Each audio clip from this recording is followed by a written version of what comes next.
Shabbat Shalom les amis. Rabbi Nathan Neta Shapira Zatzal a écrit dans son livre le Megala Mukot, quand Hachem est apparu à Moshe Rabbeinu dans le buisson ardent, il lui a dit « À Aaron ton frère le Lévi, c'est lui qui parlera ».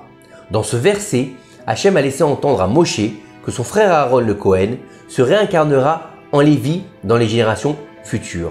Par rapport à notre paracha, la paracha de Korach, il faut savoir que le prophète Shmuel, qui était un descendant des fils de Korach, était donc Lévi. De plus, l'âme d'Aaron à Cohen entra en lui et lui procura la Kihuna, comme il est écrit, outre un petit manteau que sa mère lui confectionna. Le manteau était l'un des 4 vêtements du Kohen Gadol, et non pas du Lévi. L'erreur de Korach était qu'il a vu cet élément de prêtrise pour lui et non pas pour son descendant. Il en a conclu qu'il devait se rebeller contre Moshe et Aaron pour réaliser sa propre prophétie et prendre la prêtrise pour lui-même. Il n'a pas vu que la prêtrise chez Shmuel viendrait de l'âme d'Aaron et non de la sienne. Le Zohar HaKadosh explique que Korach était en fait jaloux du statut élevé des Kohanim sur les Lévi'im. Il voulait changer l'ordre d'importance afin que les Lévi'im soient à un niveau plus élevé que les Kohanim. Mais ce n'était pas la volonté d'Hachem Ilbarach.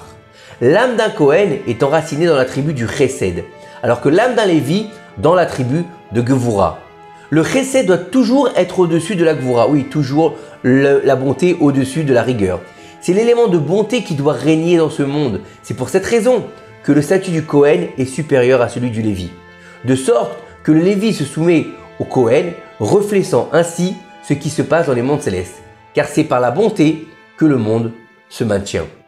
Korach, quant à lui, voulait que la gvura domine le chesed, un monde où les Lévi'im seraient supérieurs aux Kohanim. Par conséquent, il a été puni de cette manière. La tribu de Gvura l'a frappé en premier et l'a puni en premier.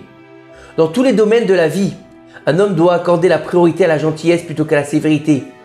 Il ne voudrait pas faire face au même type de punition que Korach, où la tribu de sévérité fut prédominante. La bonté est appelée la main droite de la présence divine et la sévérité la main gauche. Il faut toujours donner la priorité à la droite, c'est-à-dire mettre la bonne chaussure à droite en premier, mettre vos bras dans la manche droite en premier, etc. afin que la bonté domine tout au long de votre journée et pas la sévérité bien sûr.